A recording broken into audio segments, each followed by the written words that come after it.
वंचित बहुजन आघाडी नांदेड जिल्ह्याच्या वतीने आज श्रद्धेय नेते बाळासाहेब आंबेडकर यांच्या नेतृत्वात महाराष्ट्रामध्ये निघालेल्या आरक्षण बचाव यात्रेचं प्रचंड ताकदीने या नांदेड जिल्ह्यातल्या नागरिकांनी स्वागत केलेलं। एकदा जोरदार टाळ्या वाजवून आपणही बाळासाहेब आंबेडकरांचं अभिनंदन आभार मानूया। या मंचावर उपस्थित आपल्या नेत्या महाराष्ट्र अध्यक्ष रेखाताई, मंचावर उपस्थित पक्षाचे सर्व सन्माननीय पदाधिकारी। महाराष्ट्रामध्ये नांदेडमध्ये प्रचंड पाऊस आहे, चिखल आहे, वादळ वारा आहे। या सगळ्या गोष्टीवर मात करून आदरणीय नेते बाळासाहेब आंबेडकरांच्या नेतृत्वावर विश्वास ठेवून आज या नांदेडच्या नवा मोंड्याच्या ऐतिहासिक मैदानामधून या महाराष्ट्राला आणि आरक्षणवाल्यांना आपण संदेश देत आहोत की या महाराष्ट्रामध्ये पहिले मुख्यमंत्री यशवंतराव चव्हाणांपासून आत्ताचे मुख्यमंत्री एकनाथ शिंदेपर्यंत अनेक मुख्यमंत्री मराठा, या महाराष्ट्रावर अनेक वर्ष राज्य करणारा मराठा, पण आज लाखोच्या संख्येने मोर्चे काढून सुद्धा सुप्रीम कोर्टाने मराठा आरक्षण असंविधानिक घोषित केलं। सुप्रीम कोर्टाने ते घोषित केलं 3 वर्षापूर्वी। बाळासाहेब आंबेडकरांनी स्पष्ट सांगितलं की वेगळं आरक्षण द्या, पण या बदमाश लोकांनी चोर दरवाजाने 55 लाख प्रमाणपत्र काढले आणि ओबीसी मध्ये जी घुसपेट केली त्या घुसपेटचा विरोध करण्यासाठी बाळासाहेब आंबेडकर मैदानात आहेत। वेगळं आरक्षण देण्याचं बाळासाहेबांनी पहिल्या दिवसापासून सांगितलं। महाराष्ट्रात आरक्षणाच्या राजकारणाचं चक्रव्यूह सुरू आहे। साहेब, अनेक लोकांचे मेंदू बंद पडलेत, लोकांना समजत नाहीये। फक्त बाळासाहेब सांगतायत की मी देतो, पण माझ्या पक्षाला सत्तेत तर बसवा। आरक्षण पाहिजे, ते द्यायचं कसं, त्याचे डावपेच काय, त्याची संविधानातली तरतूद काय, त्याची सुप्रीम कोर्टाची काय लढाई लढायची, त्याचे सगळे नियम, त्याचे कायदे।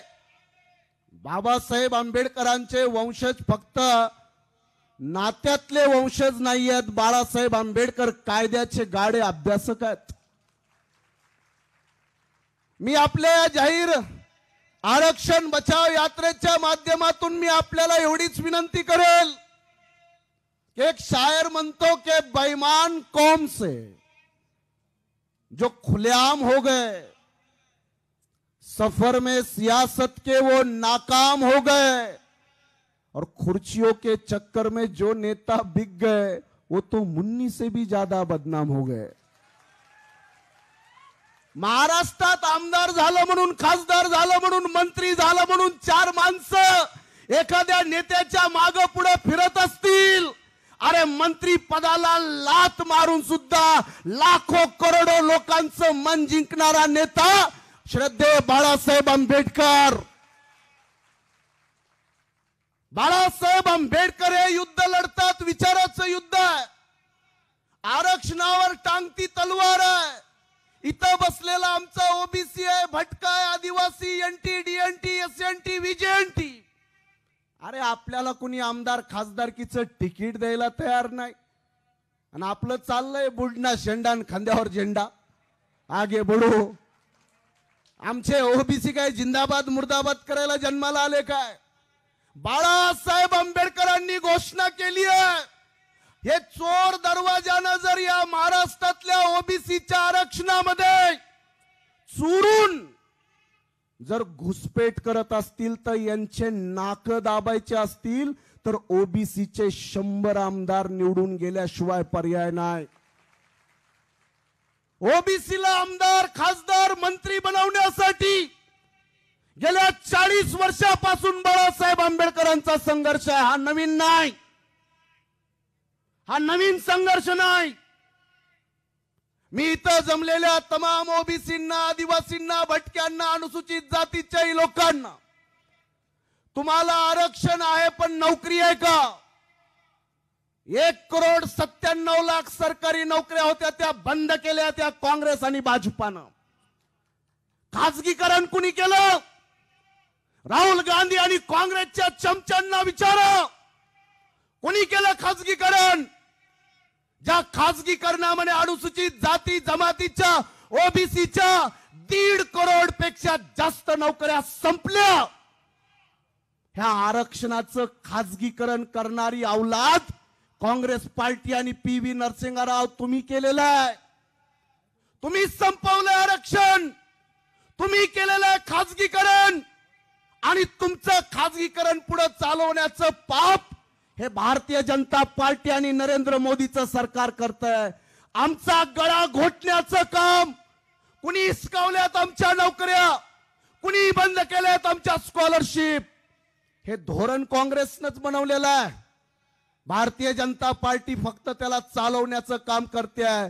म्हणून माझं आपल्याला सांगणं आहे की भाजपा निकम्मी है तो काँग्रेस उसकी मम्मी है. अनेक लोकांना या मम्मी डॅडीतला फरक कळाला नाही. मी वंचित बहुजन आघाडीच्या वतीनं ज्यांना आरक्षणाचं राजकारण कळतं त्या सर्वांना आमची विनंती आहे. आम्ही गुर्जरांचं आंदोलन पाहिलंय, जाटांचं पाहिलंय, पाटीदारांचं, पटेलांचं पाहिलंय. जरांगे पाटलांनाही आमची विनंती आहे की जरा समजून घ्या. बाळासाहेब तुम्हाला सारखा कायदा समजून सांगण्याचा प्रयत्न करतायत, तुमच्या लक्षात येत नाही. ज्यांच्या हातामध्ये आरक्षणाची सूत्र आहेत तुम्ही त्यांच्या मागे पुढे फिरता. आरक्षण जर वंचित बहुजन समाजातल्या लोकांना माझी विनंती आहे, हा फक्त आरक्षणाचा प्रश्न नाही. आपल्याला ज्यांना आरक्षण आहे त्यांना शासकीय नोकऱ्या कोण देणार आहे? 20-25 वर्ष झालं महाराष्ट्रातल्या अनुसूचित जाती जमाती, भटके, आदिवासी आपल्याला सरकारी नोकऱ्या बंद आहेत. जर तुमच्या प्रत्येकाच्या मुला मुलीला सरकारी नोकऱ्या पाहिजे असतील तर हात वरी करून मी आपल्याला विनंती करतोय की बाळासाहेब आंबेडकरांशिवाय हे काम कोणीही करणार नाही. तुम्ही दोन्ही हात वर करून आम्हाला वचन द्या कि बाळासाहेब आंबेडकर संघर्ष करो, बाळासाहेब आंबेडकर संघर्ष करो. अरे आमच्या नोकरीचं कुणी बोलायला तयार नाही, आमच्या आरक्षणावर कुणी भाष्य करायला तयार नाही. मी वंचित बहुजन आघाडीचा हा जो महाराष्ट्रातली यात्रा निघाली आहे, मी ओबीसी बांधवांना विनंती करतोय की कोणी हिम्मत करणार नाही.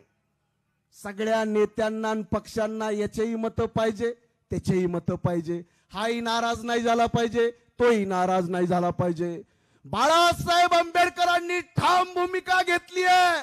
हा प्रश्न नाराजीचा नाही. जर अन्याय होत असेल तर तो अन्याय आम्ही होऊ देणार नाही, ही भूमिका बाळासाहेब आंबेडकरांनी घेतली आहे. आज महाराष्ट्रात लाखो करोडो लोक या यात्रेचं समर्थन करतात. तुमच्याही माध्यमातून लाखो लोकांपर्यंत हा विचार पोहोचवा. कारण एका बाजूला जे आरक्षण सुप्रीम कोर्टानं असंविधानिक घोषित केलंय, लाखो लोक मैदानात येऊन तुम्ही ते सिद्ध करण्याच्या प्रक्रियेत आहेत आणि तुम्ही सगळे आरक्षण धारक आहेत. तुम्हाला संविधानाने आरक्षण दिलेलं आहे. दिलेलं असताना सुद्धा आपल्याला वाचवायची वेळ येते, ही आपल्या सगळ्यांसाठी अत्यंत शर्मेची बाब आहे. आणि कोणताच ओबीसीतला नेता खुलेआम ही भूमिका घेऊन मैदानात यायला तयार नाही.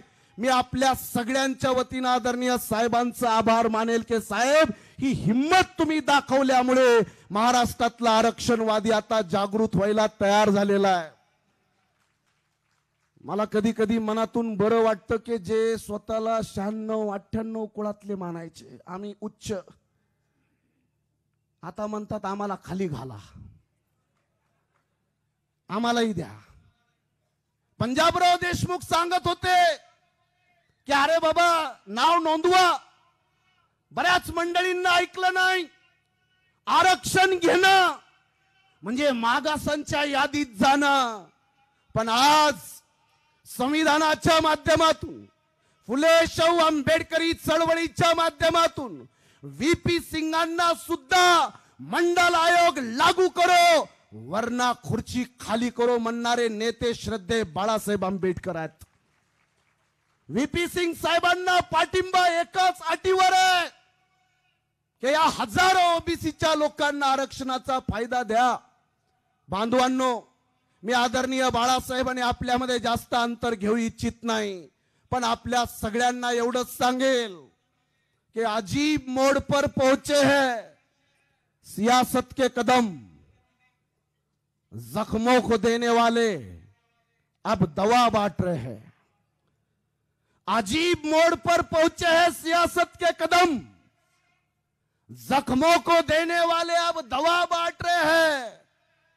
पहले तो मेरा घर तबाह किया यारो, अब दोस्ती में आके गला काट रहे हैं. काँग्रेस आणि भारतीय जनता पार्टीला आपल्या आरक्षणाचं घेणं देणं नाही. आजपर्यंत त्यांनी आरक्षण वाल्यांचा खून केलेला आहे. पिढ्यान पिढ्या बर्बाद केल्यात. तुमच्या हजारो लाखो मुलं बेरोजगार आहेत. त्याला हे दोघं जबाबदार आहेत. म्हणून आपल्याला एकच विनंती आहे की 2024च्या विधानसभेमध्ये महाराष्ट्राचा मुख्यमंत्री वंचित बहुजन आघाडीला विचारल्याशिवाय शपथ घेता कामा नये. ही ताकद बाळासाहेब आंबेडकरांना देण्याचं वचन द्या. एकदा माझ्या पाठीमागे हात उंचावून वंचित बहुजन आघाडीचा बाळासाहेब आंबेडकर संघर्ष करो. धन्यवाद. जय भीम, जय भारत.